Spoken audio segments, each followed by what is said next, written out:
This Filipina visual artist ends her hiatus by bringing tranquility and light to the canvas. These works can be seen in Maria Victoria Rufino's Scintilla Dreamscapes Exhibit, opening tomorrow. Let's learn more from the artist herself. She joins us in the studio. Maria Vic, great to have you with us. Thank you for inviting me, Rico. Wow! 2023 is your 19th solo exhibit, and your 18th was in 2016. There has been a long gap from 2016 to 2023. What has been the feeling like? I was painting in between, but I wasn't exhibiting in a solo. And there were family issues that I had to handle, health, and then the pandemic came, so I lost 3 siblings. And in this exhibit, my deepest condolences, 3 siblings over that period. In this 19 solo exhibit, you have 23 paintings and 5 soft arts. What are your inspirations in putting these body of works together? From the very beginning, I've always loved nature. And so I get inspiration from light, from the sky, from the sea, from everything cool and refreshing around me. We're trapped in the urban jungle. And so my escape is going to the beach or to the mountains. Why did you decide to name this 19 solo exhibit as Scintilla? Well, actually, I was looking for a word because I usually have like transcendence or luminescence and then dreamscapes. I asked my poet friend Maria Victoria. We had done a book together with national artist Rio Mario called Romanza, his short poems. And I asked him, can you help me find the word that would suit my comeback? And he said, Scintilla, if you like. It's a spark. Yeah. So that's the spark that lit up everything. And coming out of the darkness, I think, this exhibit is my, like a renaissance of sorts. It's a comeback from Yes. 2016. Yes. How different were your works from 2016 all the way to 2023? And as we went through a pandemic which basically stopped many of our lives over the past 3.5 years.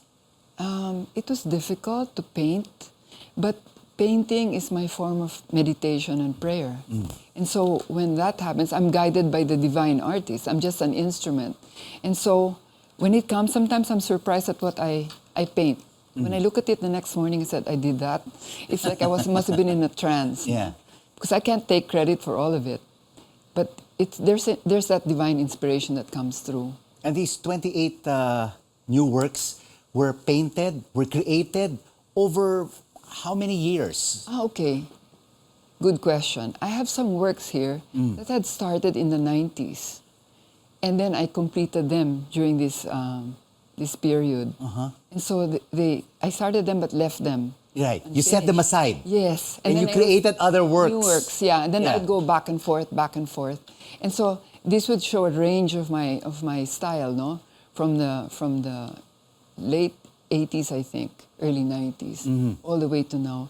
It became more and more distilled.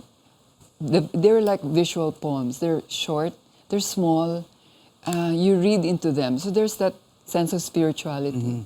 They're not, as you say, striking. They're more subtle. I can see from your body of works, impressionism. Yes, right? very much. Abstract. Yes. And also figurative works. So it's an eclectic mix of styles through decades of your of art genre. Because you started painting and you had your first exhibit in 1987, but before that you were already joining a lot of group exhibitions since 1976. Yes, I was doing Chinese painting with Professor Hao Chok. So that's 10 years of that discipline. It's very rigid, but it was a contemporary Chinese painting. And after that, and then that one evolved, and then I took up a few lessons with a mentor, Jonas Albosa, who taught me Western watercolor from UP.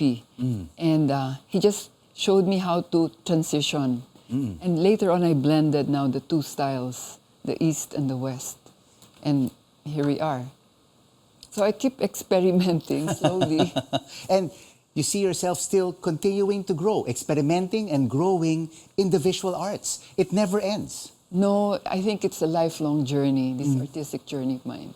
It's a vocation, it's a mission, and I use my art to help others. So it's not just self-expression, but I'm helping abused kids. So I've been doing that for 30 years. My exhibits usually help my beneficiaries. We have the Marian missionaries of the Philippines who help abused kids, and also the Child Protection Network. You have this advocacy for abused children. Yes. But apart from that, Maria Vic, you also do a lot of other things, no? You're a tireless world traveler. You're also an opinion columnist, an author, arts and culture believer, private consultant. I mean, when do you really find the time to paint?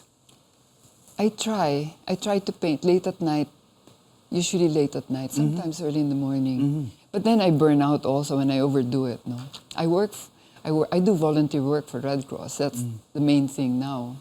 I've been doing that since 2007.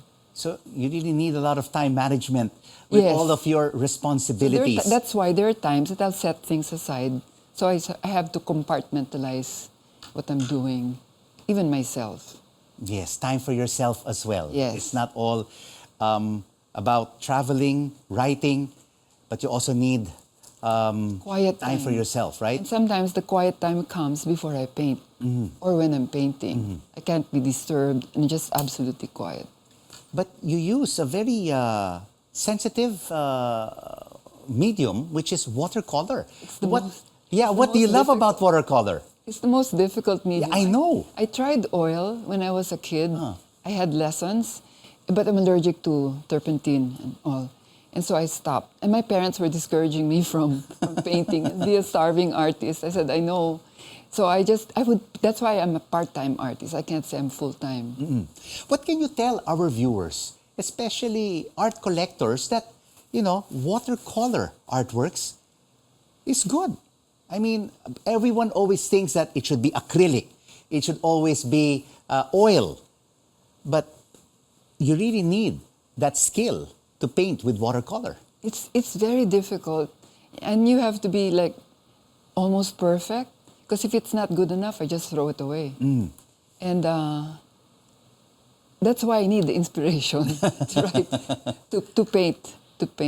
And sometimes I can paint several paintings almost simultaneously. There are times it's empty for months. For months. But there are times when you're just in the there. moment, that creative process, you can paint several pieces And I'm all in one painting evening. with watercolor, then I'll add acrylic to it. And then I'll paint on canvas or on paper. But it's more like, as I said, it's like a trance. And it's hard to explain to others. That's true. Watercolor, say, why watercolor? It's so hard. I don't, but that's the one because it's immediate. It's there. It's something that you do quickly. You don't wait for it. If you wait, it will be gone. I think that's why I also love classical music. So my paintings have titles that have to do with minuet, valse, fantasy, nocturne. You know that the music is gone right away. It's ephemeral. You play the note and it's gone. So like with watercolor, it's like that too. So I capture it. Yes. And that's why the abstract sometimes comes out because I'm just doing bands of colors. And I look at them and I said, sometimes I'm surprised. And out of these 28 works, give us your top 3 works from this collection. Hard to say. All of them are your favorite. Well, they're like children. But since I'm an equestrian, the horses probably. I was born the year of the horse. Oh, fantastic. So I usually have 1 or 2 horses in my collection. They're hard to paint too. You are an artist for many, many years now, and as we can see, Filipino artists have made great strides among local and international collectors. In your view, as an artist, where are we at in the global art platform, Maria Vic? I think we're getting there. We're being recognized. I wouldn't say there are artists who are far superior, and they can make it in the global scene. I'm just in the background cheering for them. I'm happy to be one of the audience, one of the supporters of the arts. In that sense, no, I'm very happy when a Filipino artist makes it internationally. Absolutely. We are really very proud of our successful Filipino artists like our national artists, Benedicto Ben Cab Cabrera, Yes. and the likes of Marcos Tignani, Elmer Borlongan, Jose Santos I admire III. them tremendously. They make me feel so proud. We are all. I think artists are all proud to be together, and individually also. There's that thing. So please invite our viewers to your 19th solo exhibit, which opens tomorrow, and where? I'd like to invite all of you to the Conrad Hotel, Conrad Manila, the luxury hotel, which supports the environment and sustainability. It's a luxury hotel, and it's a beautiful place to view the sunset. And I love painting the sunsets and the sunrise. And so it will open Tomorrow? Right before sunset. And until when is the exhibit? It runs from August 15 to October 21. And tomorrow is special. It's Assumption Day. Assumption. From there. Yes, happy Assumption Day. Thank you. And thank you so much, Thank you so much Maria for Vic, for giving me joining this. us on The Final Word. It's an honor to be on your show. I'm so thrilled, really, because I've always admired you. Thank you so much. And thank you for giving Filipino artists a chance. Always. And whatever level we are. Maria Vic Rufino, visual artist, and her 19th solo exhibit opens tomorrow.